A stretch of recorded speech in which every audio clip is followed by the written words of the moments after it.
Japanese word of the day だぜ。Wow! Hot dog!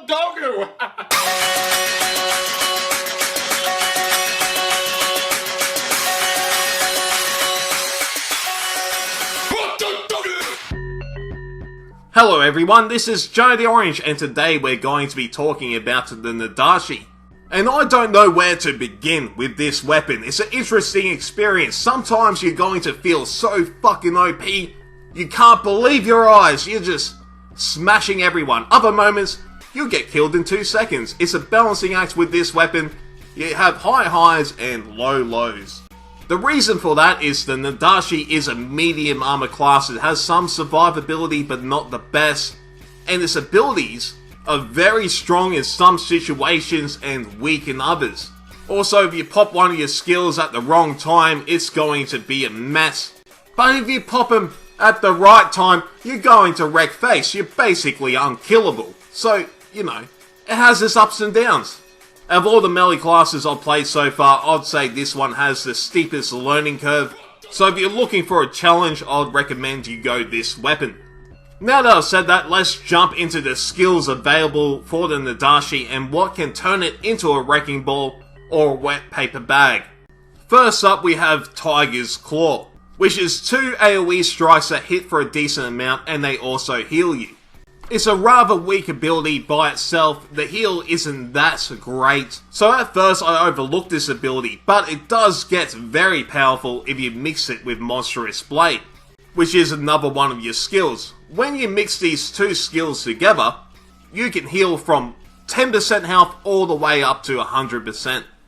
So when you first start playing Nodachi, you may overlook Tiger's Claw, but it does turn very powerful with the right combination. The next skill I'm going to be talking about is Bloodthirsty. It has a short cooldown of 8 seconds and also knocks your opponent on their ass. Usually I would love this skill. I love short cooldowns and CC. I probably haven't put too much time, well enough time, into building a build around using Bloodthirsty. I just have not enjoyed this ability too much. It's one I should love. It has everything you need, a short cooldown, a bit of damage, a CC, and it buffs your movement speed. On paper it does seem great, I just haven't used this ability that much, I don't have room on my bars for it. So let's move on to the next skill, which is Fearless and Steadfast. What this does is a bunch of AoE attacks, but the most important thing, it removes stuns and instantly raises you from the ground. I used this a bunch and I bloody loved it, especially when combined with Monstrous Blade. A great weakness of the Nodachi is getting CC'd, and with this ability you can get your ass off the ground instantly and back into combat.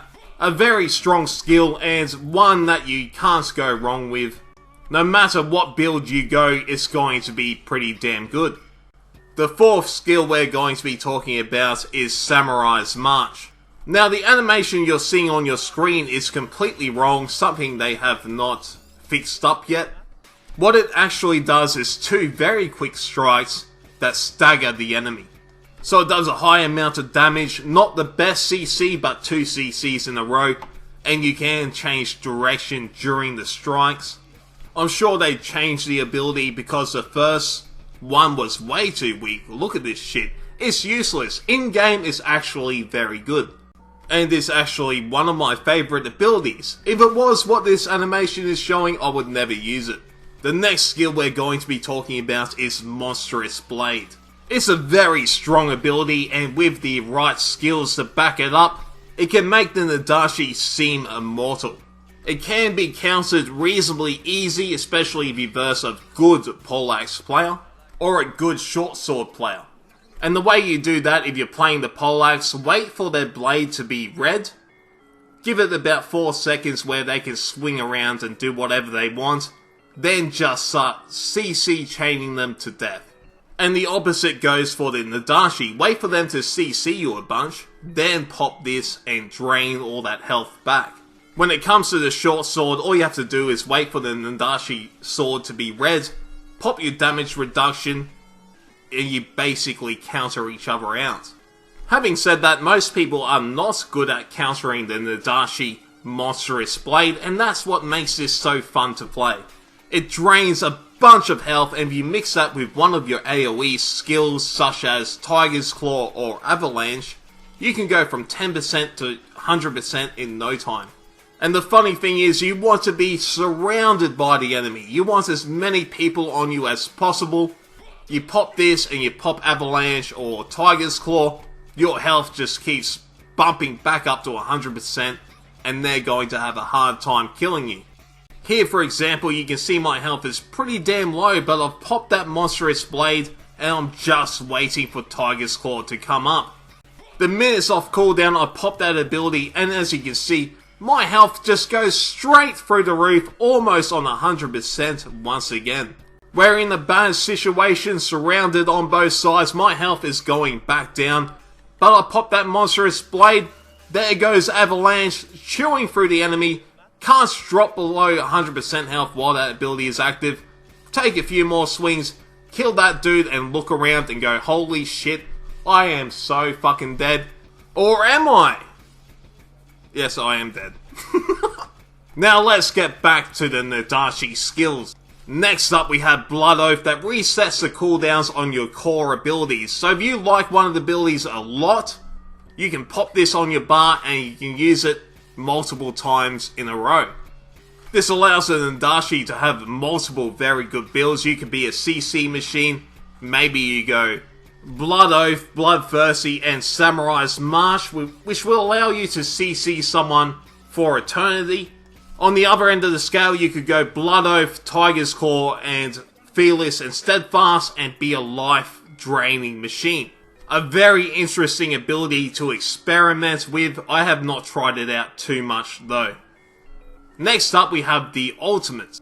The first one we're going to talk about is Dragon's Leap. The minute I saw it took 2 seconds to charge up, I thought, fuck that shit, I'm not going it. Maybe the tooltip is wrong, I have not tested it out, but 2-second charge? You gotta be fucking joking. I'm just not doing that.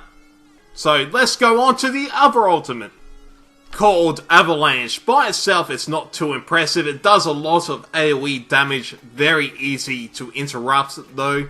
It also does heal you for 1% for each enemy you do hit, so if you're surrounded and you pop this, it will keep you alive, as long as you do not get interrupted. It does combo well though with Monstrous Blade. You only have to have it up for 2 or 3 seconds and you'll be on full health. Which makes me really love this ability. It saved me multiple times, and it really racks in those troop kill scores. That is all the skills available for the Nodachi. Now let's jump into some gameplay.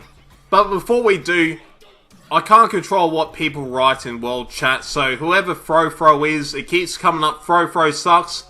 Maybe it does suck, maybe it doesn't, I don't know the guy, but I'd like to apologise, I can't help that. It just... someone wrote it in world chat. Now let's jump into some gameplay. So I've just finished bandaging up and I'm on 50% health again.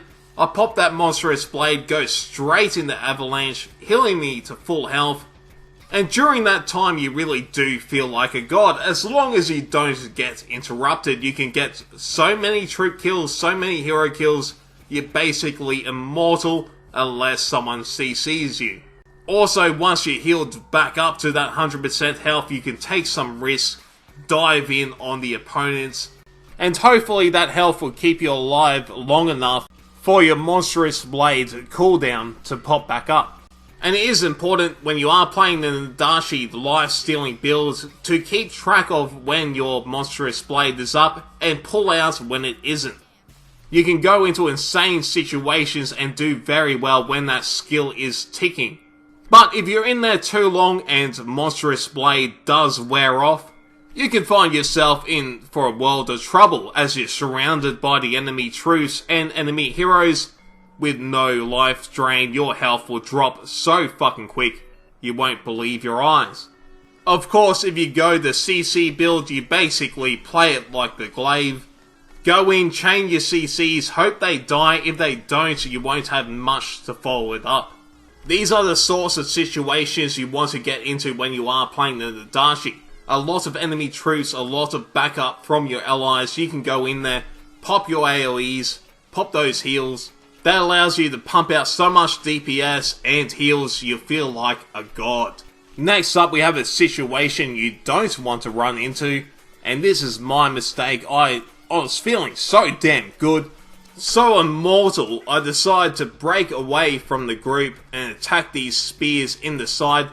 A massive mistake. All my abilities are on cooldown, I have nothing up, and as you can see, I just get gang bashed. Nothing I can do about it. Don't do that shit. That's what you want to avoid on a Nodachi. You feel so good in the right moments, but once you do a mistake like that, you will die really quick. Overall, I've loved playing this class. It's definitely the most challenging one I've played so far, and I don't have many left to test. If you're a new player, I'd highly recommend you try something a bit simpler at first, such as the longsword or the short sword. I'll leave this one for last. It is fun to play, but you need a decent idea of how the game works. But before we wrap up this video, I have something important to talk about, and that was the server crashes that happened in the last territory wars. My house and many others lost a bunch of territory because the servers went down. So a shout out to Chaos, who lost 2 of their feasts because the servers went down.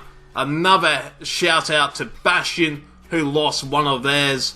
House Praedatum losing another piece of land because the servers. House Valeria losing their only fief because of the damn servers. And last but not least is House Noctem, who lost their city because of server issues. Having said that, if you guys want to lend us a helping hand, all you have to do is join those houses and help them recapture the territory they lost. One of the ways you can do that is by entering NoctemInvictus into the house list. NoctemInvictus is currently full, so you want to enter NoctemInvictus with a capital N and a capital I. That's right, it's another recruiting video. Did you see that coming? Put in your request to join. We are in the Osteria region in NA, and we have lots of room for new players, so sign up now and I'll see you in game. Anyway guys, I hope you enjoyed this video. Please subscribe and thumbs up and all that shit, and I'll see you next time.